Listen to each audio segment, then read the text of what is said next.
United States of America and to the republic for which it stands, one nation, under God, indivisible, with liberty and justice for all.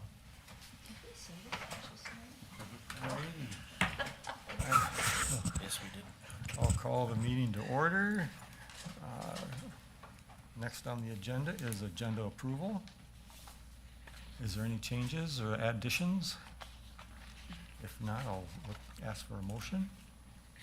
I'll make a motion to approve. Thank you, I'll Steve. second. Thank you, Shar. Any further discussion? All those in favor say aye. Aye. Aye. Opposed? Motion carried. Public input. Doesn't look like there's anybody here for public input, so we'll close public input. And onto the consent agenda. Same thing, any changes or additions? If not, I'll ask for a motion. I didn't get anything to come up on the financial reports, was Oh, I? Thank you for pointing that out. Yeah, the D.W. Jones financial reports, there wasn't. There was nothing, and under old business, so then I just assumed that, Mary said they're not gonna be here, but they would have given us financials in person, so it should be noted then on the consent agenda that we did not receive financials. Thank you for that, thank you. Yes. And was that a motion, Shar? report. Yeah, I'll approve the minutes and the list of the bills.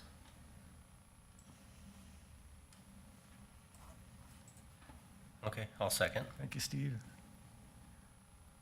Any further discussion? All those in favor say aye. Aye. Aye. Motion carried. Old business with the D.W. Jones report. Mary, you said you got something for them, or? So, yes, we had been having ongoing conversations, and what really sparked this was that first section on the memo that you see there is, I'd gotten an email from Angie, who is the in charge of the property management for our properties, and she asked if I was willing to allow for the qualification of tenants down to 500 for a credit score. What is it now? 6.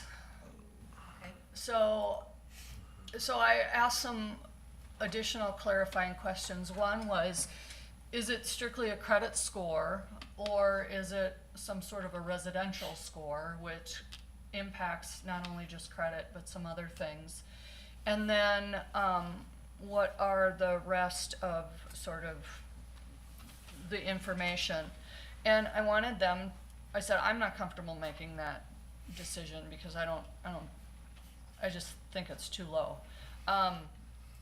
So I was gonna have them come, but because they weren't able to, what she had mentioned is that their leasing agent has recently had to reject applicants with credit scores between 570 and 599, just shy of our current cutoff of 600.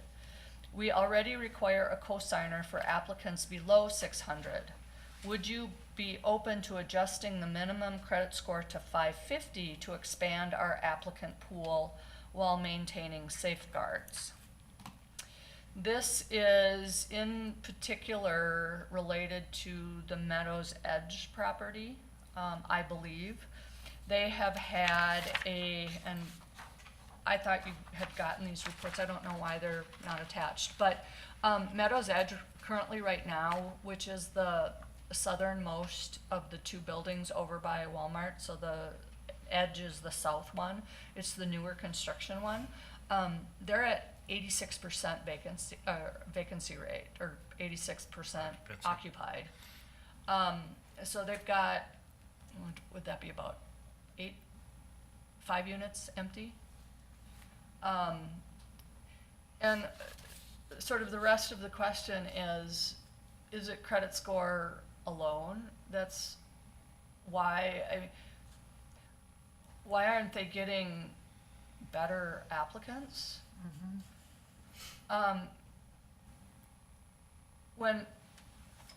When we had, were reviewing for Pinecrest, what we were finding is that people didn't have enough income, but their credit score wasn't necessarily poor, and so they just didn't have enough to pay the higher rent. Well, those buildings are lower rent, so why are you struggling with marginal applicants is maybe my question. I'm a little concerned going that low for credit score. I'm just looking up the ranges, cause I'm really, isn't So- 500 kind of at the bottom? It is. So for most standard mortgage qualification, USDA and Minnesota Housing allows 680. Wow. Standard credit, or in most cases 720 is the appropriate credit score for, you know, most lending. HLDC uses what's called a residency score, and that takes into account not only credit but eviction history, rental history, and some of those kinds of things, so that's this blended score. So the score that we use is always lower than a credit score for qualification, but even 550 is really low. It says here poor goes from 300 to 579, and fair is from 580 to 669. I think if you go too low, then you open yourself up to other kinds of issues. Say if they, you know, become delinquent on their rent, maybe I would assume that group is more likely to have that happen to them. And then, you know, there's always, and there's, that was the other question I asked her. I said, is it that you're getting applicants that have no score or that have a low score? Because having no score means that you have had no reason to get credit. So you're maybe just out of school or just moving out of your parents. You don't necessarily have much installment debt, and so you don't necessarily have credit. But on that case, you could ask them, okay, do you have a cell phone bill? Do you have something that would show timely payment? And so that is less concerning. But when we're talking about, and that was one of the other clarifying questions, I said, are you having problems because you're getting no score people or low score? Because low score is a very different issue. The three biggest things of credit are timely payments, which is the hugest part. And then the second one is that your use of revolving debt. So if you have a credit card that has $1,000 credit limit and you're using 999 of it, even if you're paying timely, your use of your available credit is maxed out, and so you get dinged on your credit score. So those are the two things that make up the most of it. Well, we're talking rents and timely payment, and these folks are getting dinged because they're not making timely payment. Plus, Yes, there's a cosigner, but how successful is that? And if we have to evict, then you lose that many more months of rent. Right. So if a cosigner is on there, are they subject to the same credit checks and references? Yeah, which is also like, okay, well, if the cosigner has a 720 credit score and they're gonna, cause they sign that they're responsible, so I don't know, But is that problematic to collect that sometimes? well, it's more challenging because you have to. And then to me, it's bigger than that too, because it's like, I wanna know what the collection policy is then that DW And I have Jones that, has. yep, 'Cause, I have that too. you know, how diligently are they enforcing it, and are they following through? How diligent are they trying to actually continue to collect it? Cause if you accept, you know, low credit score people and they're not paying on time and you're constantly dealing with that stuff, you're killing yourself. I mean, it's just, you'll be spending your time dealing with that stuff over and over and over again, and it just gets messy. And plus, we currently do not accept Section 8 there, isn't that correct? No, it's not correct. Because it's workforce housing. Well, Well, we did until DW Jones took over. yes, somehow got lost in the transition, which to Yes. me is problematic That's because problematic. we did, when we built those, our intent was not to have Section 8. It was supposed to be workforce housing. So if that's changed, we gotta talk about that too. Because we could change it so ongoing from this moment on, we wouldn't accept any more, correct? Yeah, so, what we did way back when, I keep dating myself with history, when we built those buildings, we set the rents to be just above the Section 8 guidelines, because they were still affordable, but then we wouldn't have to deal with a couple things. First of all, we wouldn't have to say, no, we don't accept Section 8, our rents are higher than what Section 8 allows. And then that was part of the selling of the properties, is that we weren't creating additional subsidized units, we were creating workforce for people who can't qualify for subsidized because they make just a little bit too much, but not enough to, adequately afford. So somehow it got lost in the translation. The rents probably didn't keep up, so now the rents are lower than the Section 8 requirement. I was surprised when she said we can continue to accept Section 8 vouchers at all properties. And this option remains available to all qualifying tenants. Because one of the things that I had asked is, okay, since we have a vacancy issue at one building in particular, if we accepted Section 8, I assumed we'd have to lower our rents a little bit so that we could take them. And then what would those implications be, and what would that, sort of look like, and what kind of opportunities would we have then of getting additional tenants? And then I was surprised to find out that, well, we already take Section 8, so that would not necessarily be an option. Well, Section 8 in and of itself is not bad, because one of the things it does is it guarantees that you get the rent, because it's paid by a third party directly to you. So you get a good share of the rent that's required, but it also then takes a unit that is not available for somebody who can't qualify for Section 8. And we have a lot of those folks. So that was sort of always the theory behind the Meadowview and Meadows Edge, is that it was meant to hit that population that can't qualify for Section 8 or the tax credit units or any of those kinds of subsidized properties, but still can't afford the traditional market rent. So that was the theory. When we were looking to fill Pinecrest, we were getting a lot of those folks calling and asking about those units, but we're seeming to have a vacancy issue at one of the properties in particular. So I think it's a bigger problem than just credit score. I'm concerned though, because when D.W. Jones was here before, when we were talking about raising rents, this particular property said, well, we can't raise the rents any higher, we don't qualify for Section 8. So now that we're taking Section 8, are we shackling ourselves from being able to increase rent? If we're losing money, you need to be able to increase rent, because everybody's expenses are going up. So it creates a double-edged sword that, unless you can split out certain apartments, I don't know if you can. Can you have just a few apartments that are Section 8 and the rest of the thing, and you can adjust the rents on the other ones?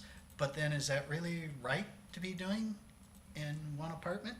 That was gonna be my question too, if we could limit the number of Section 8 apartments. And then, like you say, how do the other residents then feel that my Well, it's neighbor's all getting done. a lower rate than I am, and I'm working, and I'm kind of disappointed, I didn't realize until today we were at Section 8, but because we were it was geared and we sold to the public. We're trying to do workforce housing. I'm wondering, so is there an atmosphere issue that's causing people not to want to live here? So are there excessive police calls? Are there things going on? I have no idea. I think that it behooves some additional research to see, because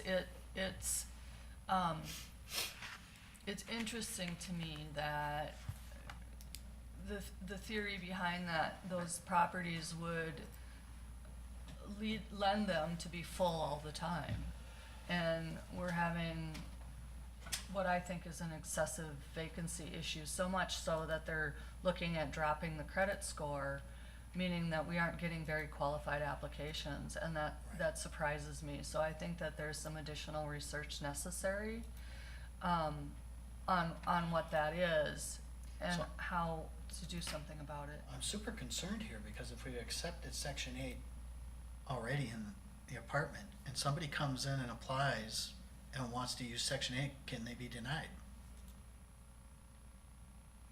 No. We may have opened up Pandora's box here that we, And the other thing I would like to know, because we were emphasizing workforce housing, so the current people that are living there that are Section 8, how many of them are working in the area? So do we need to rethink the entire rent structure? And I think that based on what I've been seeing, I've been watching the financials pretty diligently as we're preparing for audit. We're sort of all over the place. And noticed that one of the things that I found peculiar is that in May, both Meadowview and Meadows Edge needed to have resources from the HRA to pay their taxes, their property taxes.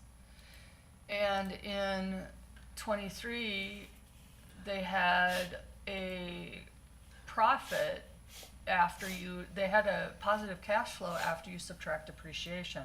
So they had losses, but part of it was depreciation, so that's a non-cash. So they should have had ample cash. And then '24, relatively the same. So it is not evident to me why they would have in May needed additional cash.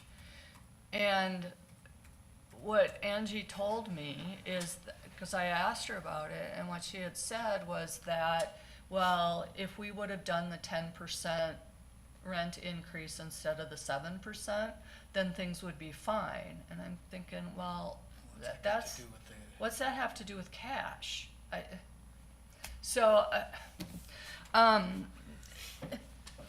Anyway, those two issues really made the hair on the back of my head stand up a little bit, because I was not aware that these were Section 8 or allowed Section 8. So what likely happened is that the rents stagnated and got below the Section 8 limit. So that, every landlord has the authority to say, yes, I will accept, or no, I won't accept, but you can't do it on a case-by-case basis. So you can't say, I'll take your Section 8, but I won't take your Section 8. So it has to sort of be all or nothing, is my understanding. And then I don't know how that impacts our rent increases. If we want to try and get them above the Section 8 standard, then what does that do to our existing tenants? Do we have to kick them out then because they shouldn't have been there? And can we legally do that? So those are all questions that I have about this.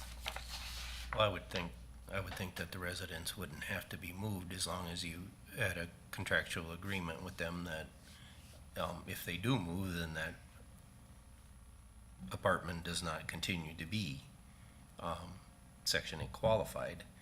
And I think there is a means that if your rent is increased, you have the option to pony up the difference. Not with Section 8. Are you sure? So Section 8 doesn't allow you to rent. So let's say that every apartment in this entire community is priced over the rental requirement for Section 8. An individual can't say, well, I'll just pay the difference. They don't allow that. Okay, all right. Yeah. So, Mr. Chair, I am not in favor of dropping No. the credit score. I would ask that Mary would look into the legality of us becoming Section 8, even though we had no idea, and what we would have to do if we opted not to do that. And then also, there has to be more to the story about the 8 vacancies when the other 2 buildings in the exact same area are full.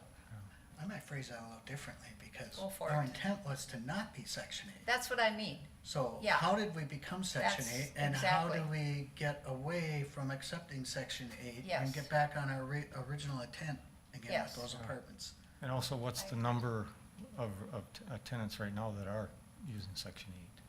I mean, is it 1 or is it 10 or? So we don't even have those numbers. Right. And also, DW Jones has a lot of explaining to do, and we've asked them for the last year at least, financial questions that we're not getting answers to.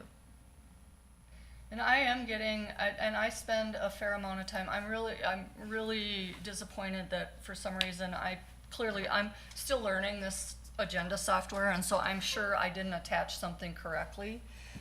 So I am spending a lot of time reviewing the financials, and it's just odd. So yeah, there are some things that just aren't. So the question I have for you, and at what point are we going to get to a point where we're comfortable knowing where we're at? We're not even there yet, and is it too much work for you to be able to get to that point? Do we need to hire help with the financial thing to get the answers? Because this just keeps seeming like it's dragging on and dragging on. Yeah. And at some point we have to pick a window. If you can't get it done by such and such time, then we need to spend some money in getting somebody who can spend 100% of their time on it to get us where we gotta be. Otherwise, this is gonna drag on and get harder and harder. And do we need to look at a different management firm? I think that, so there's 4 questions in there. I'll try and split them all up. So here's where we're at for 2024. The last piece that we're working on, I've got all of the DW Jones stuff into the financials. The last piece that we're working on is all of the DPA loan people, Merle people payment stuff. What we discovered is for 2023, there's 2 pieces of software. One's called Down Home and one's called your accounting software, which is MIP. Some of the payments were entered in one and not the other. Some weren't entered in either. Some were entered in this one and not this one. And so Alicia actually had to go back through the bank statements and recreate every transaction for all of 23 and all of 24 so that we could find the right balances. She has finished 23, is almost done. She'll have 24 done by the end of this week because she's on vacation next week. And then we'll be able to provide the general ledger to the auditors. So we'll have 24 all done. Now, from a financial perspective, we have the financials for DW Jones, and this is the rest of the question. The challenge is that there is something that isn't right or appears to not be right that I don't see. So it may be as part of the audit where we ask the auditors to do a little bit more digging, and I ask the questions of how come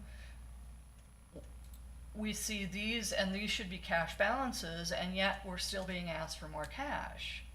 And they're using money that technically they should have paid back to us a long time ago. Right, and So then they're really short of right, cash. so they're really short of cash. And so those are the questions that I want to be able to pose to the auditor and say, okay, I'm not trying to, I don't see it.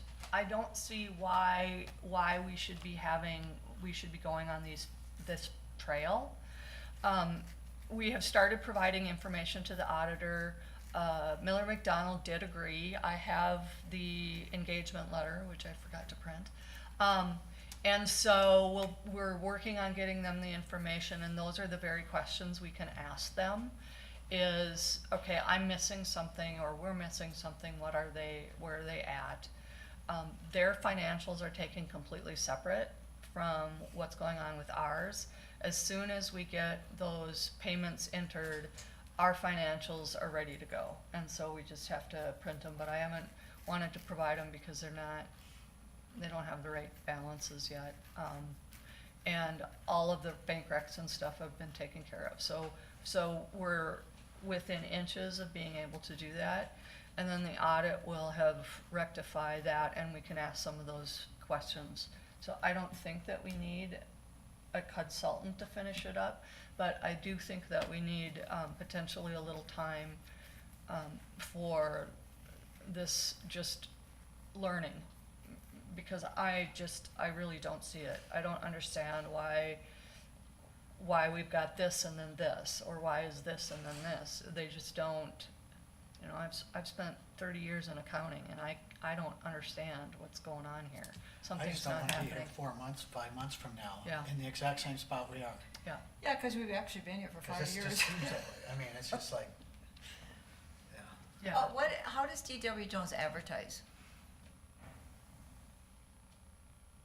I don't know that they advertise our apartments any different. I've never heard an ad. I don't know, other than their website, what they do. I don't see that they market. I will say for our building, we got to a point and we were sort of not getting any applications at all. So we actually expended money and started a fairly significant, substantial advertising in Facebook, media, and we were full, I mean, right away. It was like we turned on a switch, and we were getting really good applications. And so that might be something that we need to either talk to them about, is whose responsibility is it to advertise? Is it theirs or is it ours? And then do we need to do a better job of targeting the right places so that we're getting a different applicant pool than we are right now? So, When we contract with DW Jones, how does that work? Do they guarantee so many hours a week? They just do whatever, and then if there's repairs out of their pool, or they subcontract with well, somebody? so here's how the management contract works, is that you pay for Regency, Meadowview, and Meadows Edge, you pay a percentage. It's 7% based on revenue. So whatever revenues they get in, you pay 7% back to them. So it's in their best interest to have the buildings full, because then they get their maximum amount. Any repairs or costs associated directly with the building are charged to each individual building, including maintenance payroll. So even that they hire their own person, when that person is on site, they charge for that, and the properties pay for that on-site work. And then, in addition, there's that 7% management fee. Cornerstone is different, because it's a certain amount per occupied unit. It's $75 per month per unit that's occupied. But the same thing applies, is when their maintenance people come there, the building is charged.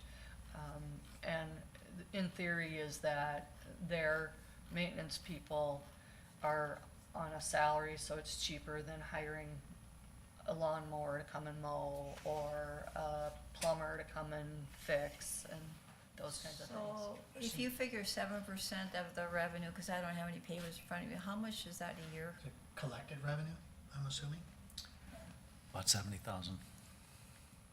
It's, So if it's not collected, they don't get it. so it's uncollected revenue, but it's all revenue, so it's gross revenue. So it's everything that they receive, but not deducting any of their costs, the building's costs, so.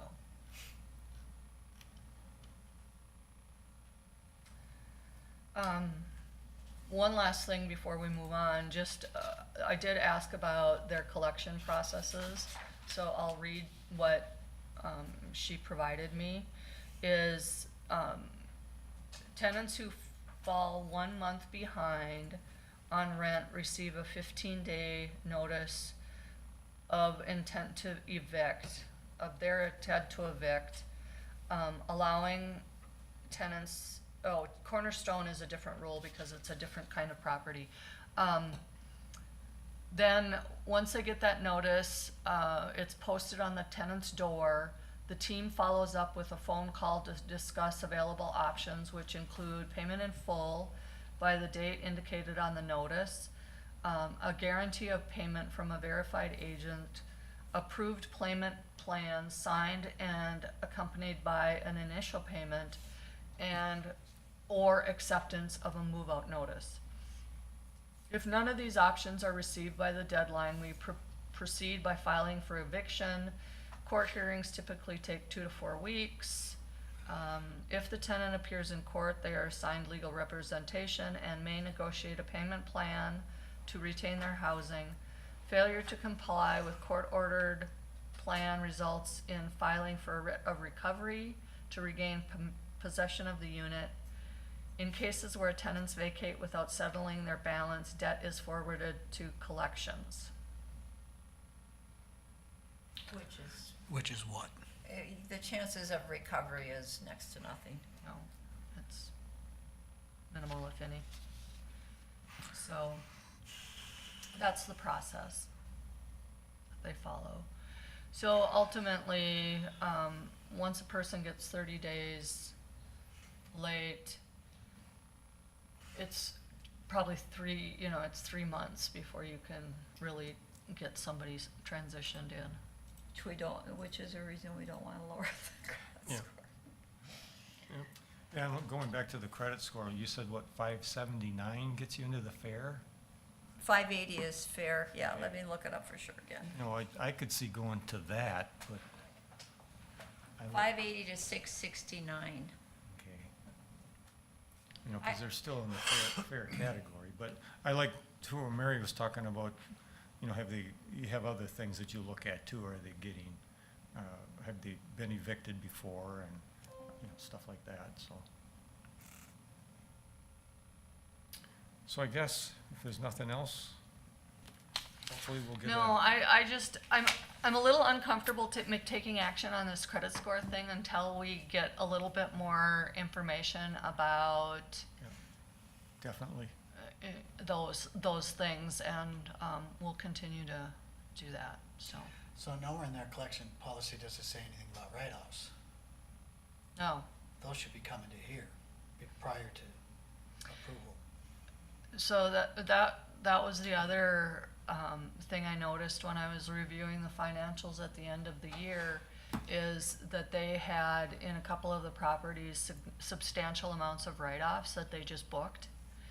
And I don't think that that's the appropriate course of action. I think that what should happen is that anything that they've hit to collections, there should be some period of time or some assessment, but then before they actually write it off, that they should come here first for approval, and then have them written off the books. So they're just following that. And I don't know, this didn't say how long, once it goes to collections, if that's when they write it off, or if they wait in collections for some period of time, or how they do that. But regardless of what they do, they are writing off debt on the financials that haven't been approved at this level. Is that legal since it's a government entity that owns the property? I don't know that. Writing off? Can Depends on your can contract. EW Jones write off without our approval I don't. when it's a government entity? I don't know. I don't know that either. It's just always been a practice. I mean, I've never But would that have doesn't thought. mean it's legal. Yeah. I mean, it's always come here before any write-ups Right, have the ever HRA, happened, so, yeah, whichever board it was Always. the governing board of the HRA. always approve the write-ups. Yes. So, that has not happened. So, that's the other thing there. Alrighty. We'll move on then to new business, fixed asset capitalization policy. So, up until this time, there's never really been a formal policy for fixed assets. And as a result, every microwave has been included in the list of fixed assets. And as I was preparing the depreciation schedule for the audit for this year, I was thinking, this is really onerous and kind of silly that we're depreciating assets that have such a nominal value. And so I think it really makes sense that we clean up our fixed assets and really only capitalize those things that have a higher value, and that appliances and any of those kinds of things, that they're just expensed as a capital expenditure in the year that you buy a fridge or a microwave or a range. In most cases, these purchases are well under $1,000. In very rare instances do they go up higher than that. There are some that could potentially get up in that $3,000 or $4,000 range, but I think that 5,000, the federal guidelines or the federal circulars say 25,000 in certain instances, which would virtually make no assets for us. But I think 5 is appropriate. I think it would appropriately capture those things that are truly fixed assets, simplify some of the work that we do when it comes to depreciation. So that's what I'm asking and recommending. The county will be updating its capital assets policy, and I would recommend that we hold off until we get that done, so we can copy the same language and the same limits, and our limits will be 5,000 at the county as well, because I'm not counting any more staplers. From a practical standpoint, we've already adjusted to only doing 5,000. The truth of the matter is, if you go through and you like, in an apartment, you do one floor of the apartments and put all new appliances in there, and none of the appliances cost more than $5,000, but you spend $150,000, you would still capitalize the purchase and depreciate over a period of time. You just wouldn't track you wouldn't count each of the individual assets. Right. So that, you need to see the language before you can vote on approving a policy. But generally, I think working towards a $5,000 limit makes sense. But the statutory language is a little more complicated than that, so we need to get that policy update, and then we can adopt it for the HRA too. So So basically, the only time it capitalizes, like if you remodeled an entire apartment, that initial, The initial You- purchase, and then and if you after do that. a wholesale, if you remodel the whole thing or do, those kinds of things. But the so- purchase is all capitalized when you build a new apartment and you furnish it, that has a value, and you depreciate that value.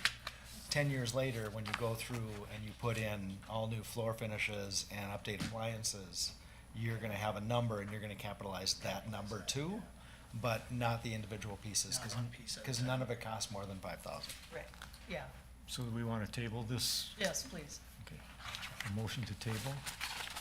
Sure. Thank you, So Shara. moved. I'll second. Any further discussion? All those in favor say aye. Aye. We are tabling that.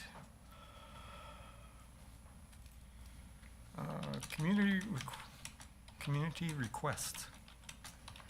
So I included a memo for the city of Akeley. We have talked on and on about that community doing work on rehabilitating their park, creating a parking lot, and really wanting to finish that project by constructing a year-round restroom facility that will supplement that park.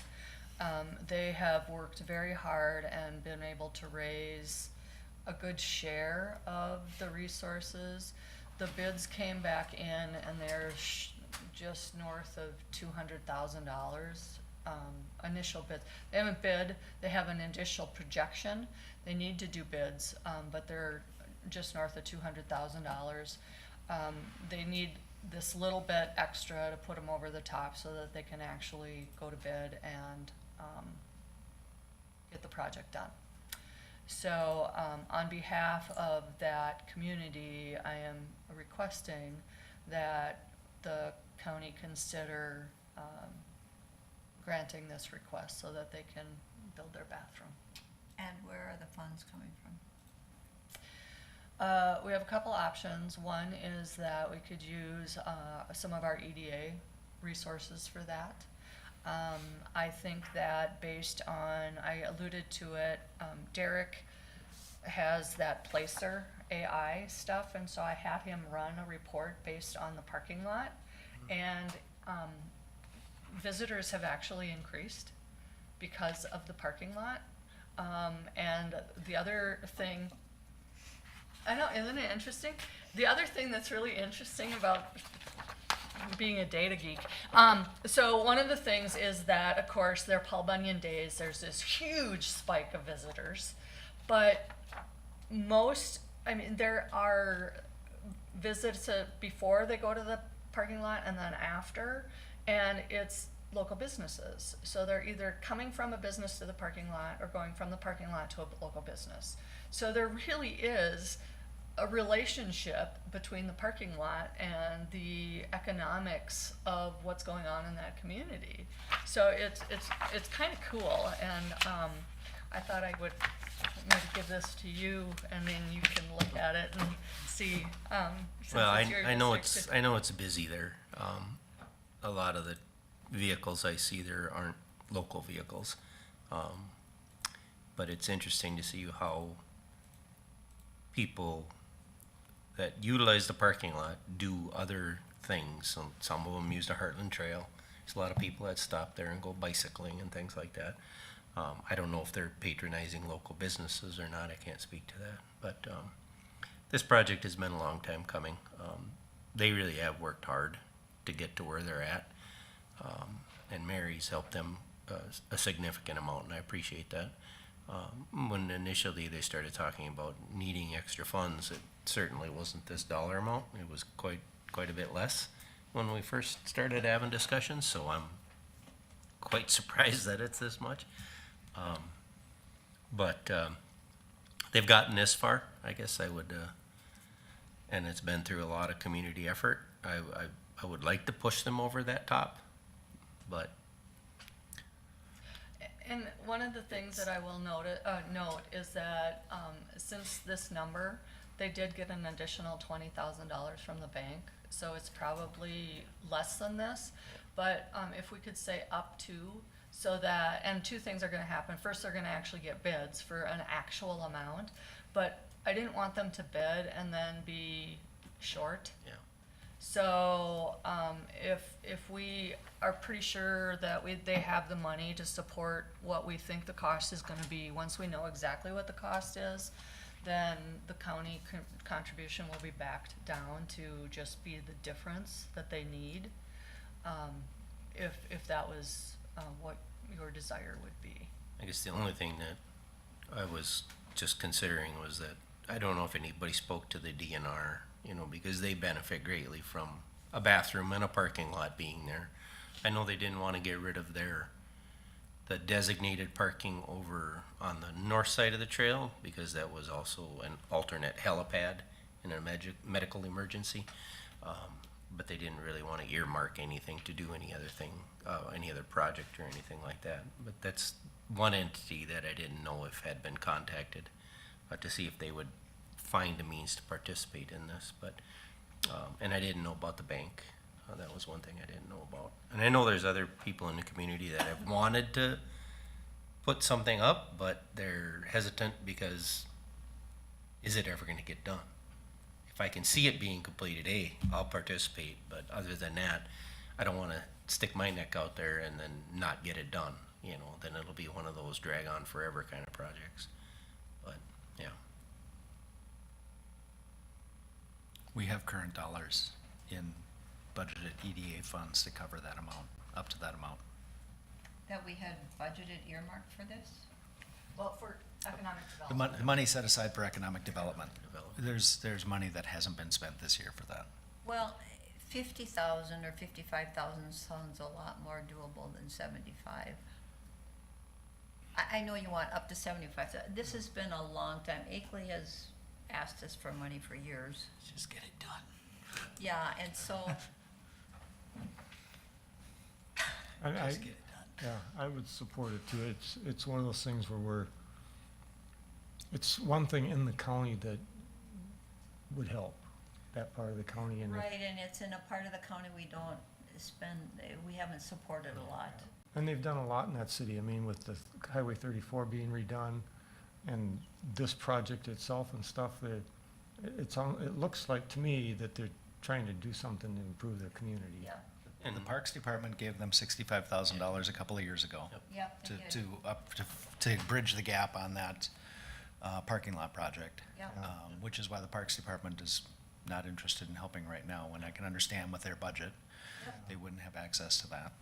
And I think the city itself could have had more to participate in this with, if they wouldn't have had to pay money to MnDOT for their plan to do the roadway in front of all the businesses and whatnot, because that was a big hit. Yeah. A lot of that got shed right back onto the community, so. And like you said, Steve, there might be people that come forth and donate once they know that the bid's moving forward. Yep. I like the up to, because like Yeah. you say, 50,000, you know, obviously is more reasonable than 75, but, and as Steve said, maybe some other people will come forward and we'll whittle it down some. And if without an actual bid amount to work off of, it's a Yeah. kind of a estimate at this point, Yeah. so. And then yeah. if they come back and the bids are crazy, well then, we didn't contribute anything. Yeah. So did you wanna make a motion, Steve? Okay, I'll make the motion to approve up to 75,000 for the participation in completing the restroom construction project. Thank you, Steve. Right. I'll second. Thank you, David. Any further discussion? All those in favor say aye. Aye. Opposed? Motion carried. Alrighty. Last on the list is director's report. Just a couple things that I was gonna highlight is that, thankfully Miller McDonald agreed to do our audit again. After their 2023 audit was such a fiasco, they have, agreed that they will do our 24, and so we are working on that right now.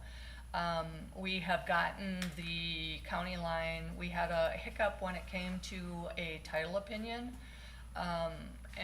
But we're able to get that worked out, so it didn't go in for July's planning, it's gonna go in for August's planning. It's due on the 22nd. I just got the final plat. It's due August 22nd for the September Yeah. meeting. Well, that's what I was Okay. alluding to, is the date it was due, not the meeting date. Anyway, so we got the final plat on that, that will happen, and then, we'll be able to work on getting those 7 lots ready for sale. So, very exciting. Thank you. And with that, a motion to adjourn. So moved. Thank you, Shar. I'll second. Thank you, Steve.